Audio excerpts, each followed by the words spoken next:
So, why do all businesses need sales funnels? Well, it's really important to have a sales funnel in your business now day and age because consumers are more sophisticated than ever before. They can literally go onto Google and Google whatever it is that they're looking to find out and find out if your product or service is actually a good product, if there's reviews, recommendations, and really are able to do their due diligence because back in the day where there wasn't internet, so there wasn't any ability to go on something to verify information.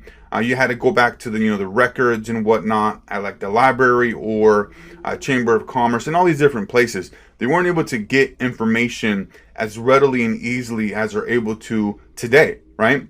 And with the consumers being a lot more sophisticated, selling today isn't as simple as sending somebody to a landing page and telling them to buy, right? We have to be able to build that trust, that credibility, and that authority by nurturing those leads into actual paying customers over time. Somebody may come in at the very top of the funnel and they may get a free lead magnet, they may get some valuable information, but they may not be ready to purchase at that particular moment. So what we do with the sales funnel is we nurture them, continue to market to them so that when they are ready to purchase, they can go ahead and make that purchase because they've seen your brand multiple times. They're familiar with it. You are now a trusted source. You provided value, and it's easy for them now to become paying customers.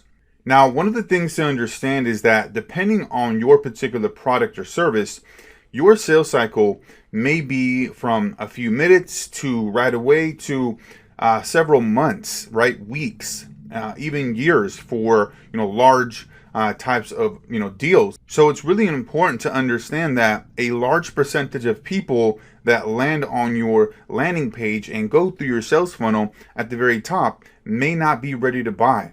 So that's where you come in and provide just an enormous amount of value, right? That positions you correctly. Because if you're just trying to sell everybody at every particular stage, right, then you're going to get seen as somebody who is just trying to sell a product or a service. But if you are just continuing to provide value, right, continuing to provide valuable content and information, and then at each particular piece of content that they're consuming, if you have a specific offer there, right, then that's where you can easily attract those first time buyers. Because if you're just blatantly trying to sell somebody on your product or service right out of the gate or at really any given stage, and you're doing it kind of forcefully, you're going to turn a lot of these new kind of sophisticated customers off, because people want to make sure that they're buying with their own kind of emotion. They're not just trying to get sold. And so, as people love to buy and hate to get sold.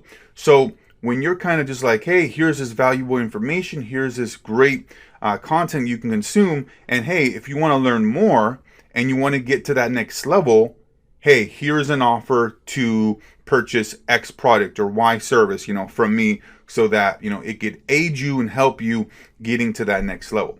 And as I mentioned, with the sales funnel, you're rarely trying to get people to buy on that first interaction, unless you have a specific product. And I have a specific sales funnel that I'm going to go through later on in this course, where you have like a one-time offer in the very beginning, but that's going to be different than most funnels, where you're really just trying to get somebody to input their information, right, their contact information, so you can put them into your funnel, and then you can continue to provide them value, right, so that they'll eventually turn into a paying customer. Now, with working in the digital marketing space and working with a ton of different types of businesses, one of the things that I found out for the most part is that very, very few of them have actual sales funnels.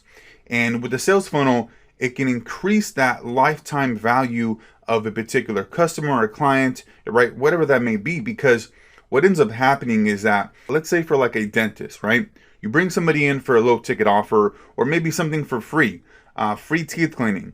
Once they actually become now a patient, you can then continue to market to them and upsell different products, right? Different kind of procedures.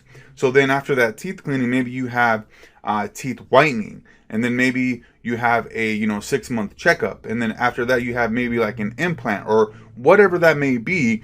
As long as you're moving that particular patient right up that value ladder through your sales funnel there, where they're continuing to purchase higher ticket items, right?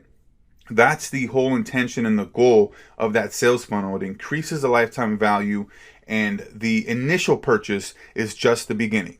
All right, so that's it for this section here, and we'll see you on the next one. Thanks.